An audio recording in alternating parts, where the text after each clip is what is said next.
ఒకసారి ఆలోచించండి. సముద్ర తీరంలో నిలబడ ఓడ చాలా సేఫ్గా ఉండుంది.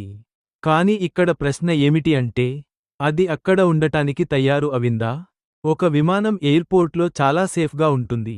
కానీ అది అక్కడ ఉండటానికి డిజైన్ చేశారా? కాదు. ఒక ఓడ జాబ్ ఏంటి?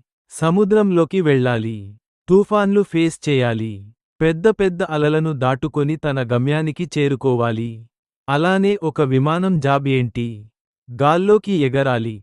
బలము అయిన గాలులని ఢీకొట్టి, మేఘాలను దాటుకొని, తన లక్ష్యానికి చేరుకోవాలి. ఎగ్జాక్ట్లీ. ఒక మనిషి తన కంఫర్ట్ జోన్లోనే ఉండటానికి పుట్టినాడు కాదు. ఒక మనిషి పని ఏమిటి లైఫ్లో? ఛాలెంజ్లు ఫేస్ చేయాలి. స్ట్రగుల్స్తో ఫైట్ చేయాలి. డిప్రెషన్, ఫెయిల్యూర్స్, ఫ్యామిలీ ప్రాబ్లెమ్ అన్ని దాటుకొని తన గోల్స్ రీచ్ అవ్వాలి.